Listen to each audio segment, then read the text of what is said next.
નમસ્કાર મિત્રો, સ્વાગત છે તમારું આપ સૌની સિયારી ચેનલ યાની ગુજરાતી યુટ્યુબ ચેનલમાં હું નિકુંજ પરમાર આપ સૌનું તહેદિલ સ્વાગત કરું છું મિત્રો। તો આજના વિડીયોમાં વાત કરું છું નાતાલ પહેલાં નિવૃત્તિ પામેલા 60-80 વર્ષના પેન્શનરો માટે સરકારે કરી ખાસ જાહેરાત। તો મિત્રો સારા સમાચાર લઈને આવ્યો છું।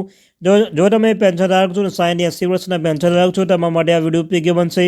વિડીયો શરૂ કરતાં પહેલાં જો ચેનલ પર નવો ચેનલ સબસ્ક્રાઈબ કરી લો। તમને ચેનલ પર સરકારી કર્મચારી, નિવૃત્ત કર્મચારી, પેન્શન ધારક બાબતે, તેમના પગાર બાબતે, ડીઆર, એચઆરએ અન્યતા કોઈ પણ અપડેટ આવે તો પણ તમે જાણ કરવામાં આવશે। તો તમે આપણી આ ચેનલ યાની ગુજરાતી યુટ્યુબ ચેનલને સબસ્ક્રાઈબ કરીને બેલ આઇકન બટન દબાવવાનું ભૂલશો નહીં। તો ચાલો જાણીએ આજની મહત્ત્વની અપડેટો।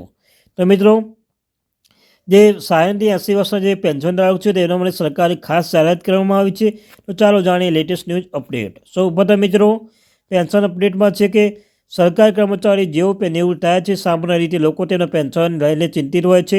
સરકાર દ્વારા 7મા પગાર પંચ અમલ બાદ હવે તમામ નજર 8મા પગાર પંચ ટકેલી છે, કારણ કે 10 વર્ષથી વધુ સમય વીતી ગયો છે। આવી સ્થિતિમાં 8મું પગાર પંચ વહેલી તકે લાગુ થાય તે સૌ રાહ જોઈ રહ્યા છે। જોકે આ બંને વચ્ચે એક મોટા સમાચાર આવે છે। સરકારે પેન્શન લઈને મોટી જાહેરાત કરી છે। નવા વર્ષથી પહેલાં જનતાને મોટી ભેટ મળી છે। પેન્શનોના જીવનભરની ચિંતાનો અંત આવ્યો છે। રાજસ્થાનના ભજનલાલ સરકારે પેન્શનોની જીવનભરની ચિંતા એક જ સાલમાં સમાપ્ત કરી દીધી છે। વાસ્તવમાં ભજનલાલ સરકારે ફેમિલી પેન્શન અરજી પ્રક્રિયા નોંધપાત્ર રીતે સરળ બનાવવાનો નિર્ણય કર્યો છે। આ ઘણી વખતે આશ્રિતોની ફેમિલી પેન્શન મેળવવા માટે ટ્રેજરી ઓફિસની લોબી સફર કરવી પડશે। આવી સ્થિતિમાં સરકારના પગલાં બાદ લોકો ચિંતા સંપૂર્ણપણે સમાપ્ત થઈ જશે।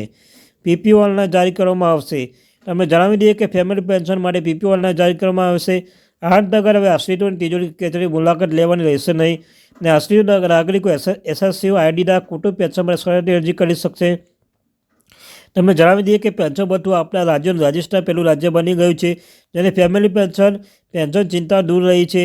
અરજી પ્રક્રિયા એકદમ સરળ બનાવવામાં આવી છે। જેટલું જ નહીં, રાજસ્થાન એકમાત્ર એવું રાજ્ય છે જે 70થી 75 વર્ષની વયજૂથે 5% પેન્શન ભથ્થું અને 75-80 વર્ષના વયજૂથમાં 10% પેન્શન ભથ્થું આપે છે। ઉંમર પ્રમાણે વધારે પેન્શન પણ આપવામાં આવે છે। 80 વર્ષથી વધુ ઉંમર પેન્શન રકમ 30% વધારો થાય છે।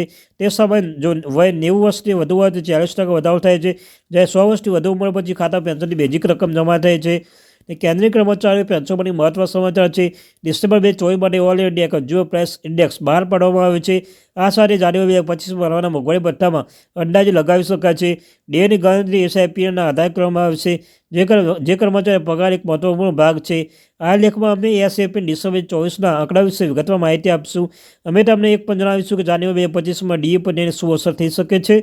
અમે એ પણ અંદાજ લગાવીશું કે કર્મચારી કેટલો વધારો મળી શકે છે।